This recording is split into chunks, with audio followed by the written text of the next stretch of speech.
আসসালামু আলাইকুম প্রাণপ্রিয় শিক্ষার্থীরা, ফ্রি হ্যান্ড রাইটিং শেখার আরেকটি পর্বে তোমাদের সবাইকে স্বাগত জানাচ্ছি। আমরা আজকে হাজির হয়েছি ক্লাস নাম্বার 16 এবং লেকচার নাম্বার 15-এ। সো আমরা কথা না বাড়িয়ে চলে যাচ্ছি আমাদের মূল আলোচনায়। তোমরা জানো যে ফ্রি হ্যান্ড রাইটিং শিখতে হলে আমাদেরকে কয়েকটা বিষয়ের উপর অনেক অনেক অনেক অনেক ভালো ধারণা রাখতে হবে, যেগুলো আমরা একেবারে শুরুর দিকে পার্টস অফ স্পিচ সম্পর্কে আলোচনা করেছি। প্রতিদিন আমরা কমন ভোকাবুলারিজগুলো দিচ্ছি। সাবজেক্ট কীভাবে লিখবো এটা তোমাদেরকে আমি একটি ক্লাসে টোটাল বিষয়টা একবারে A to Z ক্লিয়ার করে দিয়েছি। অ্যান্ড দেন ভার্বগুলো কীভাবে সঠিকভাবে লিখব এটাতে আমরা আছি। সো ভার্বগুলো সঠিকভাবে লিখতে হলে আমাদেরকে প্রথমত যে বিষয়গুলো জানতে হয় সেটা হলো টেন্স সম্পর্কে জানতে হয়। আমরা এতদিন ভার্ব রিলেটেড টেন্সের যে ক্লাসগুলো আছে সেগুলো শেষ করেছি। সো টেন্সের সাথে আমাদেরকে having verb, be verb, modal verb, positive verb, conditional এগুলো কিন্তু আমাদের জানতে হয়। সো আমরা অলরেডি টেন্স শেষ করেছি। আজকে আমরা শুরু করব হচ্ছে মডাল ভার্ব দিয়ে। আমাদের আজকের আয়োজন লেকচার 15-এ আমরা মডাল ভার্ব সম্পর্কে জানবো। কারণ আমরা যখন লিখতে যাই, আমরা যখন কোনো কিছু মনের মতো করে মনের মাধুরী মিশিয়ে লিখার চেষ্টা করি, তখন আমাদের মডাল দিয়ে লিখতে হয়। যেমন আমি বলি আমি লিখতে পারি, আমি ফ্রি হ্যান্ড রাইটিং খুব ভালো পারি। সো এরকম পারি অথবা উচিত অথবা অবশ্যই করতে হবে এরকম ব্যবহার করতে গিয়ে আমরা কিন্তু can, could, may, might, shall, should, will, would এদের কিন্তু ব্যবহার করে থাকি। সো খেয়াল করে দেখো, এইখানে আমাদের যে বিষয়টা রয়েছে সেটা হলো আমরা শুরুতেই পাচ্ছি ক্যানের ব্যবহার। দেখো, আমরা পারি অর্থে বর্তমান সময়ে অথবা প্রেজেন্ট সেন্স প্রকাশ করতে আমরা ক্যান ব্যবহার করেই পারি অর্থে। ঠিক আছে, আমি বই পড়তে পারি, আমি কাজটি করতে পারি, এরকম কিন্তু আমরা অনেক কথাবার্তা বলি। ঠিক আছে, সো এইখানে আমরা কিন্তু ক্যান মডাল হিসেবে ব্যবহার করে থাকি। আর মাথায় রাখতে হবে একটা বেসিক কথা, সবাই মাথায় রাখবা যে এই যে ক্যান, কুড, মে, মাইট মডালগুলো যখন ইউজ করবা, এই মডালের পরে অবশ্যই ভার্বের বেস ফর্ম বসাবা অ্যাক্টিভে। আর প্যাসিভে যদি আমরা প্যাসিভ নিয়ে আরেকটা ক্লাস নিব, মডাল প্লাস বি থ্রি এভাবে আমরা ইউজ করে থাকি। আর যদি পাস্ট সেন্স হয় তখন আমরা modal plus have plus V three use করে থাকি।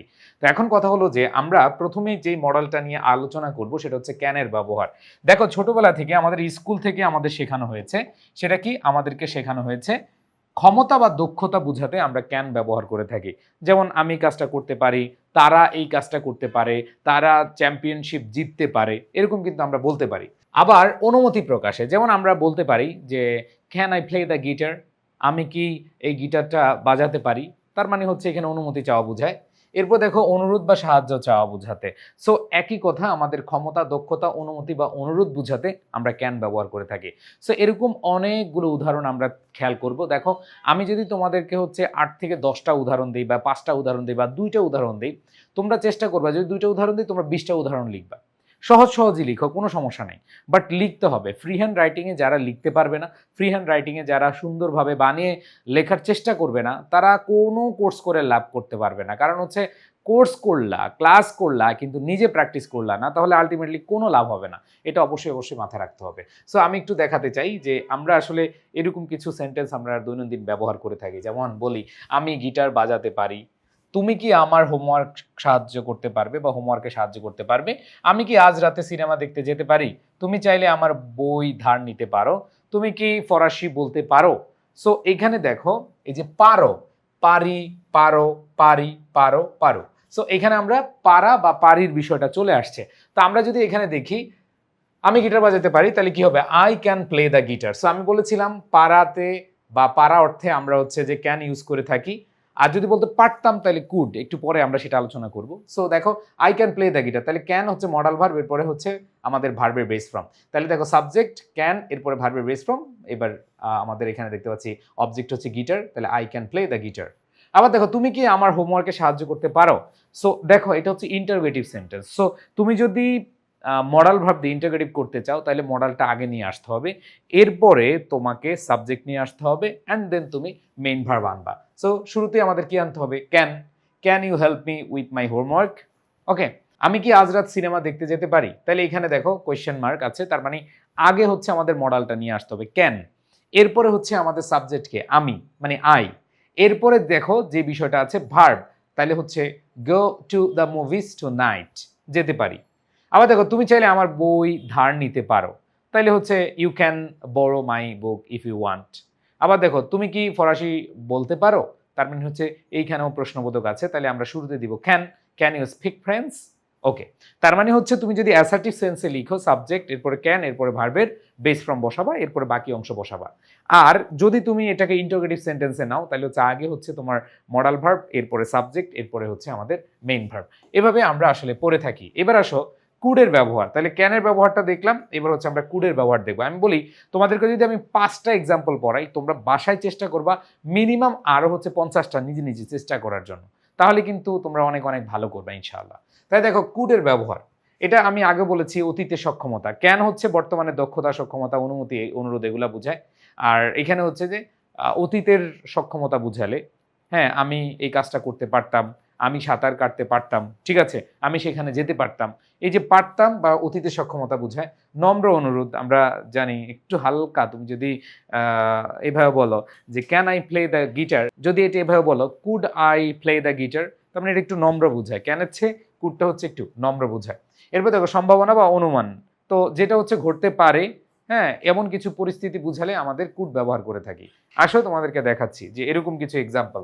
এখানে দেখো আমি ছোটবেলায় সাঁতার কাটতে পারতাম, দেখো আমি কিন্তু তোমাদের শুরুতে বলেছিলাম যে পারতাম। আবার দেখো আপনি কি দয়া করে লবণ দিতে পারেন, ঠিক আছে, সে এখন পর্যন্ত হয়তো বাড়িতে থাকতে পারে, সে যদি জানতো তাহলে তোমার সাহায্য করতে পারতো বা তোমাকে সাহায্য করতে পারতো। আপনি কি একটু ফোন ধার দিতে পারেন, তাহলে এখানে দেখো পারতাম, পারেন, ঠিক আছে, পারতো, এরকম বুঝালে আমরা কুড ব্যবহার করে থাকি। যেমন দেখো আমি ছোটবেলায় সাঁতার কাটতে পারতাম, তাহলে দেখো কি বলতাম, I could swim, I could swim ছোটবেলায়, when I was younger, I was younger, তাই না? সো আমি ছোটবেলায় সাঁতার কাটতে পারতাম, তাহলে আই কুড সুইম, আমি সাঁতার কাটতে পারতাম, তাহলে কি আই কুড সুইম। এরপর তুমি বাকি অংশ বসায় দাও। এখন কথা হলো যে এগুলো প্র্যাকটিস করতে করতে তুমি দেখবে যে অটো আরো বড় বড় সেন্টেন্স লিখতে পারো। সো এরপরে দেখো আপনি কি দয়া করে লবণ দিতে পারেন, তাহলে দেখো আপনি কি দয়া করে লবণ দিতে পারেন, could you please pass the salt. এরপর দেখো সে এখন পর্যন্ত হয়তো বাড়িতে থাকতে পারে, she could be at home by now. আবার দেখো যে বলেছে আপনি কি একটু ফোন ধার দিতে পারেন, তাহলে could you lend me your phone for a moment. তারপরে দেখো এখানে যদি আমরা দেখি সে যদি জানতো তো তাহলে সে তোমাকে সাহায্য করতে পারতো, তাহলে he could have helped you if he had known. So এটা আমরা দেখতে পাচ্ছি থার্ড কন্ডিশনাল ব্যবহার, যদিও এখনো কন্ডিশন আমি তোমাদেরকে পড়াইনি, তোমাদেরকে বলছিলাম দেখো একটু আগে তোমাদেরকে যখন দেখালাম তখন মডাল ভার্ব ছিল, কন্ডিশনাল ছিল। সো এখানে যেহেতু পাস্ট পারফেক্ট তাহলে কি হবে, কুড হ্যাভ বি থ্রি, তার মানে could have, would have, might have, এরপরে ভি থ্রি হয় থার্ড কন্ডিশনে। সো এইটা এখন আপাতত ক্লিয়ার না হলে কোনো সমস্যা নেই, সামনের ক্লাসে আমি যখন কন্ডিশনাল পড়াবো এরপরে তোমাদেরকে আরও বিস্তারিত অনেক কিছু ইনশাল্লাহ এই কন্ডিশনালের বিষয়গুলো ক্লিয়ার করব। ওকে, সো আশা করি আমরা কুডের ব্যবহারটা জেনেছি। এবার তোমাদেরকে একটা কথা বলেছিলাম যে কুড হ্যাভ বি থ্রি হতে পারে। ওই যে শুরুতে বলছিলাম কি সাধারণত মডালের পরে ভার্বের বেস ফর্ম, প্যাসিভ বুঝালে হচ্ছে আমাদের modal plus be plus V three হয়। আর অতীতের কোনো, দেখো কি বলেছে, অতীতে কোনো কাজ করা যেত কিন্তু করা হয়নি, মানে কোনো একটা কাজ করা যেত, তুমি চাইলে করতে পারতা কিন্তু সেটা করা হয়নি, অথবা কোনো কাজ করার সুযোগ হয়েছিল কিন্তু করা হয়নি। আমরা এটা হচ্ছে আফসোস, আফসোস বুঝালে, বলো আফসোস বুঝালে আমাদের কুড হ্যাভ বি থ্রি। আফসোস বুঝালে কি হয়, কুড হ্যাভ বি থ্রি, মানে হচ্ছে তোমার করতে পারতা কিন্তু আসলে করা হয়নি, ঠিক আছে, সুযোগ ছিল করনি। যেমন এইখানে আমি যদি বলি যে তুমি তাকে জিজ্ঞাসা করতে পারতে, তুমি চাইলে সেটা জিজ্ঞাসা করতে পারতে, যেমন you could have asked him. আবার দেখো তুমি তাকে কিছু টাকা ধার দিতে পারতে, মানে তুমি তাকে কিছু টাকা দেওয়ার ধার দেওয়ার সুযোগ ছিল বাট তুমি দাওনি। এটা তো যদিও মনে করো সুযোগ থাকলো কাউকে টাকা দিলে সম্পর্ক নষ্ট হয়ে যেতে পারে। তো যাই হোক আমাদের উদাহরণ জাস্ট বোঝার জন্য দিচ্ছি।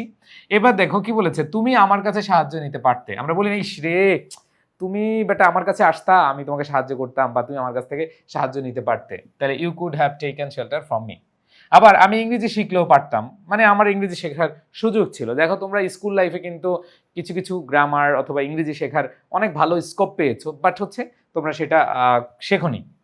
তাহলে I could have learned English, আমি চিঠিটা লিখলেও পারতাম, I could have written the letter. খুব মজার বিষয়, একবার সহজ ভাষায় আফসোস বুঝালে, আফসোস বুঝালে আমরা could have plus V three বসাবো। আফসোস বুঝালে কি, কুড হ্যাভ বি থ্রি বসাবো। এবার আসো মে, আমরা মে আই কামিং স্যার, একবার ছোটবেলা থেকে আমাদের স্কুলে শিখাইছে মে আই কামিং স্যার, এই যখন ক্লাসে ঢুকবা বলবা may I coming sir, okay sir, তাহলে এখানে আমরা অনুমতি বুঝাতে এবং সম্ভাবনা বুঝাতে, যেমন আমরা বলি আই মে গো দেয়ার, ঠিক আছে, সম্ভাবনা বুঝায়। So may I come in sir, এটা হচ্ছে কি অনুমতি, আর সম্ভাবনা কি মে মাইট দ্বারা সম্ভাবনাই বুঝায়, আর কিছু না, ঠিক আছে। সো আসো আমি দেখাই, আমি কি আজ তাড়াতাড়ি চলে যেতে পারি, এই যে তুমি কি নিচ্ছ, অনুমতি নিচ্ছ, তাহলে খেয়াল করো may I leave early today, may I leave early today, কে আমি কি আজ তাড়াতাড়ি চলে যেতে পারি। এরপর দেখো আমি কি তোমার সাহায্য করতে পারি, তার মানে হচ্ছে এখানে তোমার কি বুঝাচ্ছে, অনুমতি বুঝাচ্ছে, may I help you with let, তারপরে দেখো পরে বৃষ্টি হতে পারে তাই ছাতা নিয়ে যাও, তার মানে খেয়াল করে দেখো বৃষ্টি হওয়ার সম্ভাবনা আছে, তার মানে it may rain later, so take an umbrella. আবার দেখো সে হয়তো আজ রাতে আমাদের সঙ্গে ডিনারে যোগ দেবে, হয়তো সম্ভাবনা, সম্ভাবনা বুঝাচ্ছে, তাহলে কি হবে she may join us for dinner tonight. এরপর দেখো তোমার পরীক্ষার জন্য আরো কঠিনভাবে পড়াশোনা করতে হতে পারে, তাহলে you may need to study harder for the exam. তো এরকম আরো সেন্টেন্স তুমি লিখো, এখানে তুমি বাদ দিয়ে তুমি যে কোনো নাম দাও, অথবা টু নাইট দিয়ে হচ্ছে টুমোরো নাইট দাও, মানে এখানে তোমাকে মাথায় রাখতে হবে যে তুমি জাস্ট এটা শিখছো না, এটা হচ্ছে একটা প্র্যাকটিসের জন্য তোমার সাথে একটা বার্ডেনের যুদ্ধ হয়ে যাচ্ছে। তুমি যত বেশি বার্ডেন নিবা এটাকে তত বেশি তুমি পিছিয়ে যাবে, আর যত হচ্ছে বার্ডেন না নিয়ে তুমি যত বেশি প্র্যাকটিস করবা দেখবা যে তোমার জন্য একেবারে ইজি, একেবারে ইজি। মনে রাখবা সেন্টেন্স যদি তুমি স্ট্রাকচার জন্য তুমি যদি মেক করতে পারো ভাইয়া, তুমি প্যারাগ্রাফ লিখো, লেটার লিখো, কম্পোজিশন লিখো, যেটাই হোক তুমি লিখতে পারবে, ঠিক আছে। সো আশা করি তোমরা এটাও বুঝতে পেরেছো। এবার হচ্ছে মাইটের ব্যবহার, দেখো মাইটও সম্ভাবনা অর্থে বোঝায় এবং অনিশ্চয়তা বোঝায়, মাইট দ্বারা একটু কম সম্ভাবনা বোঝায়, ঠিক আছে। সো আর আরেকটা হচ্ছে অনুমান বা পূর্ব ধারণা বোঝাতে আমাদের মাইট ব্যবহার করতে হয়। তো খেয়াল করে দেখো মে দ্বারা একটু বেশি সম্ভাবনা বোঝায়, আর মাইট দ্বারা হচ্ছে একটু কি কম সম্ভাবনা বোঝায়, যদি এটা অতীত বোঝায়। সো একটু খেয়াল করে দেখো আমাদের যদি আমরা দেখি, যদি বৃষ্টি না হয় তবে আমি পার্কে যেতে পারি, তার মানে যদি বৃষ্টি না হয় আমি পার্কে যেতে পারি, তার মানে এখানে সম্ভাবনা কিনো আছে। সো এখানে আমাদের কি হবে যে I might go to the park it does not rain. আবার দেখো সে এখন হয়তো বাড়িতে আছে তবে আমি নিশ্চিত নই, তার মানে সম্ভাবনা একটু কম, ঠিক আছে। তার মানে she might be at home now but I am not sure. আবার দেখো তারা হয়তো পার্টিতে আসবে না, ঠিক আছে, তারা হয়তো পার্টিতে আসবে না, আসার সম্ভাবনা একেবারেই কম। তো একেবারেই কম বুঝাতে they might not come to the party. সে হয়তো আমাকে ফোন করতে ভুলে গেছে, তাহলে হচ্ছে সম্ভাবনা বুঝাচ্ছে he might have forgotten to call me, ঠিক আছে। এরপর দেখো বলেছে আমরা পরে ডিনার জন্য বাইরে যেতে পারি, তাহলে we might go out for dinner letter.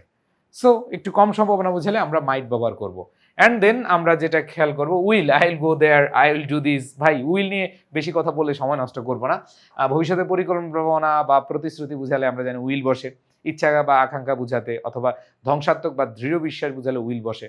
So এক কথায় উইলের ব্যবহার আমরা ছোটবেলা থেকে যেভাবে পড়ে আসছি, যেমন আমি তোমাকে আগামীকাল ফোন করব, I will call you tomorrow, তাই না। সো এখানে কিন্তু আমরা ছোটবেলা থেকে পড়ে আসছি। তারা 6টার মধ্যে পৌঁছে যাবে, আমি তোমার ওই সমস্যায় সাহায্য করব, আমরা এই সপ্তাহান্তে জাদুঘরে যাব, আমি দিনের শেষে রিপোর্টটি শেষ করে ফেলবো। তার মানে I will go, I will do, I will leave, I will swim, মানে সব কিছু কিন্তু আমাদের যেটা ছোটবেলায় পড়ে আসছি ওইটার মতোই করে, ঠিক আছে। যেমন দেখো I will call you tomorrow, তারপর দেখো তারা 6টার মধ্যে পৌঁছে যাবে, তাহলে কি হয় they will arrive by 6 PM। আমি তোমার ওই সমস্যায় সাহায্য করবে, তাইলে দেখো এখানে I will help you with that problem. আমরা এই সপ্তাহান্তে জাদুঘরে যাব, তাহলে কি হবে we will visit the museum this weekend. তা হচ্ছে আমি দিনের শেষে রিপোর্টটি শেষ করে ফেলবো, I will finish the report by the end of the day, by the end of the day. এরপর দেখো আমাদের যদি উডের ব্যবহার করি, তাহলে হচ্ছে শর্তাধীন বা ভবিষ্যৎ পরিকল্পনা, এক কথায় উইলের আমরা উড ব্যবহার করে থাকি। তবে মনে রাখবা শর্ত সাপেক্ষে কিছু ঘটবে, সত্য সাপেক্ষে, ঠিক আছে, এরকম কিছু ঘটবে যদি বুঝায় বা অনুমান বুঝায় সেক্ষেত্রে আমরা উড ব্যবহার করে থাকি। যেমন আমরা দেখেছি কুড একটু নম্র বুঝায়, আবার এখানে উডও কি নম্র অনুরোধ বা প্রস্তাব বুঝায়, ঠিক আছে, ঐচ্ছিক আভাসও বুঝায়। সো আমরা একটু খেয়াল করে দেখি কিভাবে হয়। যদি আমার আরও সময় থাকতো তবে আমি যেতাম। সো উইল আছে, উইলের আমরা যদি অতীত ভার্সন ইউজ করি তাহলে কি হবে উড হবে। তাহলে দেখো যদি আমার আরও সময় থাকতো তবে আমি যেতাম, তার মানে অবশ্যই আমরা, যদিও এখানে দেখো কন্ডিশনার ব্যবহার আসছে I would go if I had more time, ঠিক আছে, I would go if I had more time, তাহলে এটা কন্ডিশনার ব্যবহার এবং আই উড গো আমি যেতাম। আবার দেখো তুমি কি আমার সঙ্গে কফি খেতে চাও, তার মানে এটা হচ্ছে একটা অনুরোধ বোঝাচ্ছে বা ইচ্ছা প্রকাশ বোঝাচ্ছে, would you like to join me for coffee. আবার দেখো সে ফোন করতো যদি সে জানতো, এখানে আমরা যদি পাচ্ছি। আবার বলছি এগুলো কন্ডিশনাল ক্লাসে আরো বেশি তোমরা ভালোভাবে জানবে। তো দেখো সে ফোন করতো যদি সে জানতো, তাহলে এখানে দেখো he would have called if he had known, তাহলে দেখো if he had known. So এখানে কন্ডিশনাল ব্যবহার। আবার দেখো আপনি কি দয়া করে আমাকে এই কাজটি করতে সাহায্য করতে পারবেন, তার মানে এটা হচ্ছে কি নম্র অনুরোধ বোঝাচ্ছে। Would you mind helping me with this task. তারপর দেখো আমি একদিন প্যারিস পরিদর্শন করতে চাই, এটা হচ্ছে ভবিষ্যতের আভাস। দেখো আমি তোমাদেরকে যখন বুঝিয়েছিলাম তাই তখন তুমি দেখেছো উড ঐচ্ছিক কিছু বা ভবিষ্যৎকে আভাস দিতে বা ভবিষ্যতের কিছু আভাস দিতে আমরা এটা ব্যবহার করতে থাকি। সো এখানে বলতে পারি আমরা যে এইখানে I would love to visit Paris someday, তার মানে দেখো সামডে মানে ভবিষ্যতের কোনো একদিন, ঠিক আছে। আচ্ছা এরপরে দেখো আমাদের শুডের ব্যবহার উচিত অর্থে, একবার সবাই জানি উচিত অর্থে হচ্ছে শুড ব্যবহার করা হয়, শুড ডু দিস, আমার এটা করা উচিত। তো শুডের ব্যবহার পরামর্শ বা সুপারিশ, হ্যাঁ তোমার এটা করা উচিত, আমার এটা করা উচিত, আপনাদের এটা করা উচিত। সো এই ক্ষেত্রে আমরা পরামর্শ বা সুপারিশ হিসেবে শুড ব্যবহার করে থাকি। দায়িত্ব যেমন you should obey your parents, তোমাদের উচিত তোমাদের বাবা মাকে মান্য করা, তার মানে এটা আমাদের দায়িত্ব বা কর্তব্য। প্রত্যাশা কিছু ঘটবে প্রত্যাশা বা অনুমান করার জন্য আমরা শুড ব্যবহার করে থাকি। সো শুডের কিছু উদাহরণ যদি আমরা দেখি, দেখো কি বলা আছে, you should study more for the exam, তার মানে হচ্ছে তোমাকে পরীক্ষার জন্য আরো পড়াশোনা করা উচিত। আবার দেখো he should apologize for his behaviour, তার মানে হচ্ছে তার উচিত তার আচরণের জন্য দুঃখ প্রকাশ করা। We should leave now if you want to be on time, আমাদের এখনই যাওয়া উচিত যদি আমরা কি করতে চাই, সেখানে সময় মতো পৌঁছাতে চাই। এরপর দেখো you should see a doctor if you are feeling unwell. So যদিও এখানে দেখো ইফের ব্যবহার আছে, সো ব্যবহার দেখে ভয় পেও না, তাহলে কি হবে, তুমি যদি অসুস্থ অনুভব করো তবে তোমার ডাক্তারের কাছে যাওয়া উচিত। আবার দেখো এটা পরামর্শ বোঝাচ্ছে, she should be here by now, সে এখন পর্যন্ত এখানে থাকা উচিত ছিল, বা আমরা বলি না তোমার এখন পর্যন্ত থাকা উচিত ছিল। এক কথায় উচিত, পরামর্শ, সুপারিশ এরকম বুঝালে আমরা শুড ব্যবহার করে থাকি। কি ব্যবহার করে থাকি? শুড ব্যবহার করে থাকি। সো আমরা শুডের পরে মাস্ট, অবশ্যই বা বাধ্যবাধকতা বুঝাতে। সো শুডের ব্যবহার আর আমি হচ্ছে মাস্টের ব্যবহারটা সবসময় বোঝানোর জন্য এইভাবে বলি, যেমন এটা হচ্ছে গার্লফ্রেন্ড এবং বউয়ের বিষয়। বউ মানে হচ্ছে আল্লাহ এটা হালাল করে দিয়েছেন, এটা তোমার করতে হবে, তার অধিকার, যে কোনো অধিকার তোমাকে পালন করতে হবে। বাট গার্লফ্রেন্ড এটা টোটালি হারাম। যদি এটার খপ্পরে পড়ে যাও, আমি মনে করি যদি তুমি খপ্পরে, অনেকে আছে খপ্পরে পড়ে যায়, সো ইয়াং বয়সে অনেকে আরো বেশি, ঠিক আছে।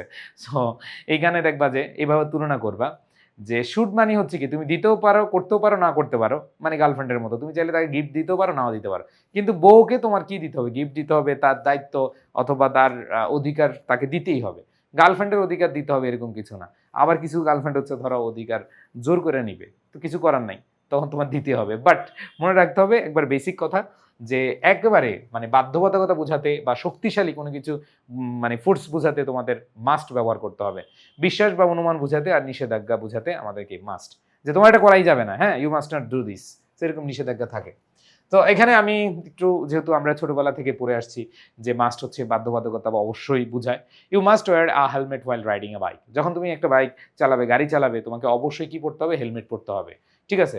আবার দেখো you must be tired after such a long journey, যে তোমার আসলে এত দীর্ঘ জার্নির পরে তুমি অবশ্যই ক্লান্ত, তার মানে হলো এত দীর্ঘ যাত্রার পর সে নিশ্চয়ই ক্লান্ত। তার মানে তুমি বুঝতেছো, এখন ধর অনেক জার্নি করে আসার পর সে কি অনেক চিল মুডে থাকবে?